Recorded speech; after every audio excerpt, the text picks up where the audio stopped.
Right. Hello and welcome to Pocket Coach Academy's Basics and Structure of Congressional Debate. I know this has been a long time coming. I apologize for the delay, but we're going to go over the basic structure, terms, and intro information to congressional debate in today's video. So, first thing we want to talk about is what is congressional debate?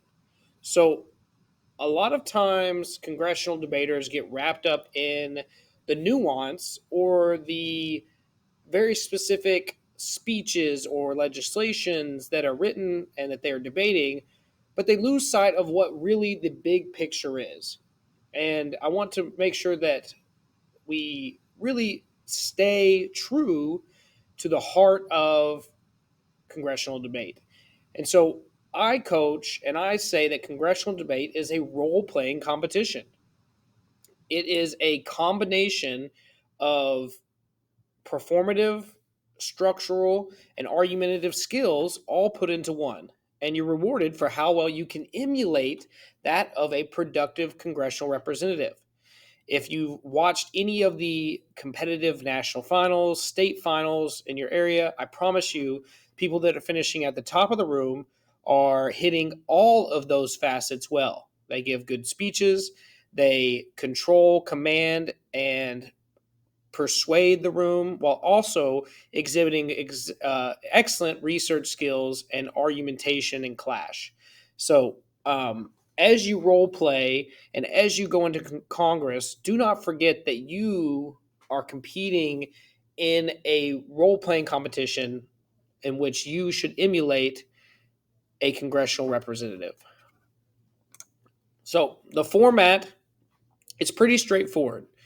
You're going to compete as a large group, whereas in other debate formats, it might be 1v1 or 2v2, or you like in IEs, you might speak on your own. This event is very unique in the fact that everyone will be competing all together in the same room. So we will have roughly 10 to 20 people, depending on the circuit, the round, where you're at. I guess it could go a little larger than 20, but usually that's pretty much the maximum that people and tournament hosts are comfortable with and inside of a single room. Sessions usually last between somewhere 2 to 3 hours. Different organizations are going to have different rules on how to adjudicate that for tournament hosts. Nationals has its own specific set of rules for prelims, semis, finals.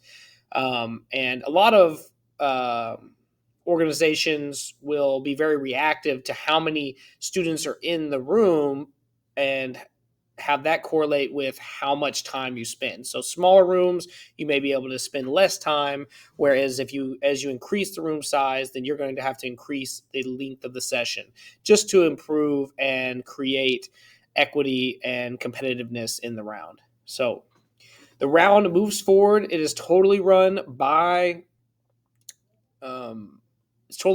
the students, with a caveat. You have parliamentarians and judges in the round to help guide or answer questions, but a good run session is completely a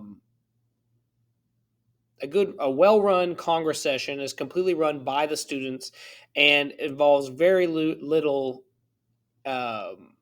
injunction or conjecture. Can't think of the word. Interjection, there's the word I'm looking for, from the judges or the parliamentarian. So, like I said, we're just doing basics and skills today in this short little video, and I want to talk about some key terms. So if you're just beginning in congressional debate, here are just some things that you need to be able to know and identify to get started. So the first one is debating a bill versus debating a resolution. And I made a short TikTok about this that you can find on our social media pages on Instagram, Facebook, and TikTok about the difference between a bill and a resolution. So a bill is more considered a proposed law. So it's debating the actual implementation of something that you want to do. It's going to have enforcement. It's going to have funding. It's going to have a consequence, a desired output. It's going to be fully thought out so that it is ready to go into law. Whereas a resolution is much more a engaging conversation so that we might better understand the idea or where we stand on an issue, right? If we haven't gotten to the point where we're ready to write a bill, then we might want to go ahead and write a resolution so that we can formulate our ideas better and thus then construct an appropriate bill that, remember, in the role playing facet, would allow us to get the votes needed to pass the law that we're hoping to pass. So, a resolution, if you think about it in terms like what I said in my short video, a resolution is just like a New Year's resolution, right? I want to, work out more, eat healthier. That's kind of the standard number one New Year's resolution. And that's so you make that general arching statement like, what are the things that I can do to better myself in my diet and exercise, right? And so you have those conversations and you have the debate. Now, a bill would be if you actually got down to the nitty gritty and you wrote out a meal plan and a workout plan and exactly step by step how you're going to follow it, how you're going to implement, and how those specific measures would lead to the desired result. So the bills are going to be more thought out and they're going to have some accountability attached to them, whereas the resolutions are really just to engage the debate in a subject matter that may not be as established as it needs to be to write a bill. The second area is a docket and or an agenda. So a docket, and these can really be used interchangeably. And I think that sometimes students will use docket as agenda. And I know some other circuits, I'm Texas based. I know some other circuits even have some other terms for this. I cannot remember at the time what they're called. But basically, a docket is just your overarching large packet of legislation that your organization has deemed debatable for the round that you're in. So you're going to get a docket if you're in Texas, like me, a UIL regional docket. That's going to be all the legislation that you can debate for that regional competition. And then obviously you'll get a state docket that is there, all the legislation that you can debate for prelims. You'll have a separate docket for prelims and a separate docket for finals. Nationals, you end up with your dockets for each round and or semis and finals, and like TFA, which is the Texas Forensic Association, ends up what has its fall docket, which has 30 pieces of legislation on it, and then they end up with a spring docket as well that they debate each semester. So those are the large packets of legislation that is all inclusive of all the possible legislations that you can debate for that round. Now, the agenda a lot of times can either be set by the tournament. I know some invitationals will go ahead and narrow the docket and kind of give you essentially give you an agenda. They may not dictate the order of where those go, but they may break down prelims into 5 pieces of legislation out of a 30-piece docket. But the agenda essentially is the order, which legislations, and the order that you're going to debate those legislation. So you're going to take, let's say, the TFA fall docket that has 30 pieces of legislation. You're going to take those and you're going to set an agenda for that specific session so that you can better navigate the large pieces of legislation, the large docket with 30 pieces of legislation.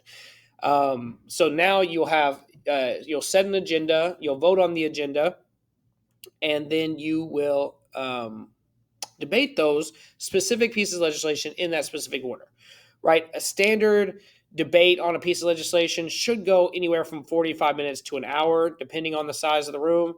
So if you're doing a 3-hour session, you're probably only going to debate 3, maybe 4 pieces of legislation, really depending on the room, right? At nationals, they're probably getting through 3 pieces of legislation, whereas, a smaller UIL region, they might go through 4 to 5, depending on participation and just overall size of the session. So docket is the entire packet that you have to prepare for. The agenda is what you're doing in that session that day at that tournament. Parliamentary procedure is what we consider the rules and or process that we should follow to navigate the round, right? Everything has a structure, and that includes the presiding officer who's at the front of the room. We'll go into that more in a further video. and how speakers are recognized, how they proceed through the round. Um, what is the process for voting? All of that kind of goes underneath this procedure. And we'll do a whole separate video over parliamentary procedure and presiding and being a presiding officer. So the session versus the chamber. The session is like if you do other debate rounds or any IEs, the session is the round, right? So you might have session one, your semifinal session, your final session. That's what we're going to call it. Sometimes they even say round one, semifinal round, final round. But the session is essentially that scheduled round on the tournament schedule, whereas the chamber is your specific room.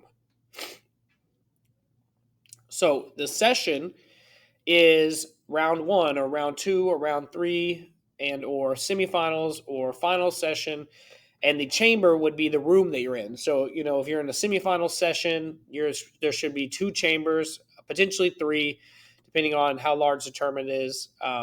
And then you'll have different chambers. They can either be named something. I've seen tournaments get real funny and do houses of Harry Potter, or a lot of times they're just chamber one or chamber two or chamber three. So moving further, the authorship versus sponsorship speech is another key aspect that you need to be familiar with to begin your congressional debate journey. So authorship is reserved for anyone that has written a piece of legislation. So if we regress back to the docket, you'll know that the authorship, or that the docket was made up of 30 pieces of legislation that were submitted by students from other schools around, and they were approved / voted on / depending on how your organization operates, chosen to be on the docket in a specific order. And those students can, if they wrote that piece of legislation, and then it was selected to be on the docket, then when that legislation comes up on the agenda, they have a guaranteed speech, which is basically called their authorship. We want, and you want, and everybody wants, we all scream for ice cream, right? We all want the person who wrote the bill or the resolution to introduce it. There's not enough space, and there's too much gray area in between what is actually on paper and the application and how it gets debated. So it's important for that authorship speech to fill in the gaps and provide the clarity for those bills and resolutions so that the debate can improve and the clash can happen. Now, a sponsorship is what happens when the person who wrote that bill is not present, right? If you're thinking about, TFA, fall Congress docket, it happens much more often than not, where the person who submitted across the entire state of Texas to be on the fall TFA docket is not in the room with you, right? Or somebody from that school is not in the room with you. So somebody has to step up and take on that first affirmative speech for that bill. And so if you're not one of the representatives that comes from a school that wrote it, then it will be called a sponsorship bill or a sponsorship speech. And that is open for everyone. Now, an authorship is reserved for only those that wrote, or from the school that wrote the legislation. Okay, so it doesn't have to be you specifically that wrote the legislation, but somebody from your school or the school that wrote the legislation that was submitted. And those are guaranteed speeches for those individuals. Sponsorships are open to anyone, still play a vital role, and hold the responsibility of introducing debate and providing clarity on the legislation. And the last but not least is precedence and versus recency. So underneath that parliamentary procedure, we have a method for knowing who gets the speech next and how we're going to be fair and democratic, if you will, with awarding speeches. So precedence is really just a count of how many speeches you've given. If you've given 0 speeches and someone else has given 2 speeches, you would be considered to have precedence over them. So if you both stood up to give a speech, the person with the least amount of speeches would be given the speech, would be given the opportunity to speak. And then recency is what we use as a tiebreaker when precedence is tied. So precedence is the first threshold. Anyone with less speeches or less activity speaking than their competitor, than their fellow competitor, will automatically get the speech. But now, if they have the same level of precedence, they've each given one speech, then it goes to whoever has spoken least recent, right? So we want the least recent person to come back up. And that means to keep that aims to keep debate fresher and a good revolving door of speakers. So precedence, how many speeches you've given. Recency is the tiebreaker for when precedence is even, and whoever has spoken the least recent, right? Whoever has spoken the furthest away from our current speech will get the speech. And recency can never be tied because, right, nobody can speak at the same exact time. Even if it's close, it will never be tied. So between those two aspects, our presiding officer can determine who gets a speech win so that it continues to be fresh and fair and everyone gets an equal opportunity to participate. So you're asking yourself, how do you win at congressional debate? And that's why I wanted to go back to what we talked about in the beginning, that it is a role-playing competition. And so many students get focused on one very specific aspect that they don't play the game. They don't play the entire role. The first and most important way that you can win a congressional debate is to give a good speech. Role play in your speech as a congressional representative and be persuasive into asking your fellow representatives to vote with you on these legislations. Remember, your goal and the whole purpose of role playing is to persuade the chamber to vote for or against the proposed bill or resolution. Don't lose sight of giving a good speech that doesn't have that good, strong call to action. I would say, from my students and my coaching, that the quality of your speeches is probably 85 to 90% of what you get ranked off of. How active you are, how good your speeches are, is the number one thing that will lead to a successful congressional debater, is giving good, well-researched speeches with clash and call to action. And then we'll talk a little bit more about secondary structure later. But role play and give a good speech. That should be your first focus. Second is asking questions. And this one can really have some wide variance as to how judges take it into account. But asking questions has never hurt anyone unless you don't really have a question to ask and you didn't pay attention, right? But ask questions, prepare good questions, learn how to embed clash in your questions, and stay active. There's a saying, that's number 3. There's a saying that that I was told a long time ago, that if you're sitting, you are losing. And so as you're active in the chamber, there are other ways other than asking questions or giving speeches. But as a beginner, as a starting out with basics and structure, just focus on those two. You can make motions. You can point of order. You can correct the presiding officer if you feel bold enough to do so. But I can tell you this, if you are sitting, you are losing. Being active, being seen by the judges consistently throughout, and having small, good, strong moments all the way through the 3-hour session is your best way of staying at the top of that room. So the flow of the round is going to go something like this.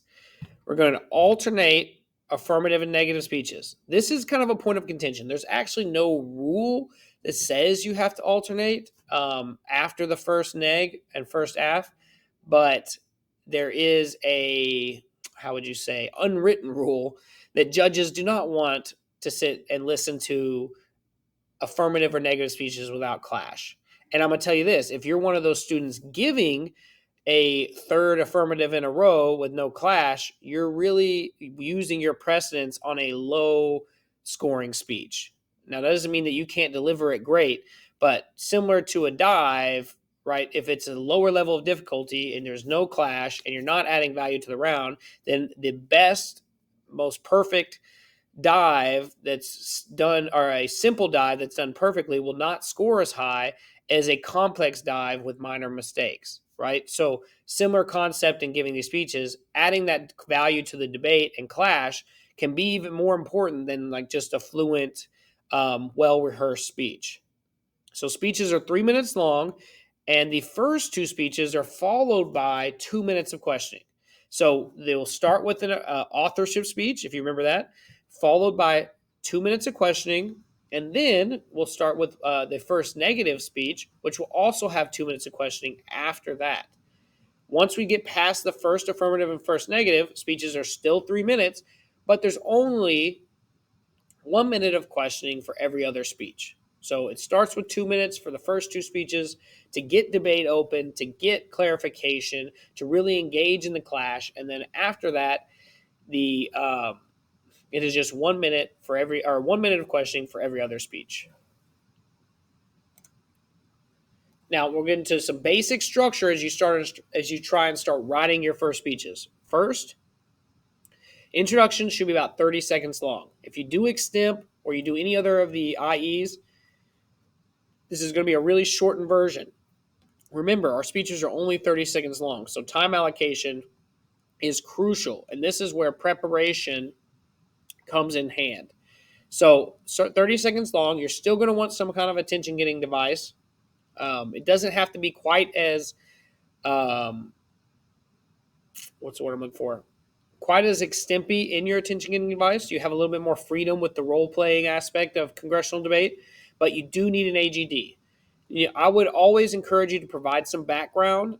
We're not going to go 30, 45 seconds of background like you might see in extemp, but give me something to set up the content, to set up your stance.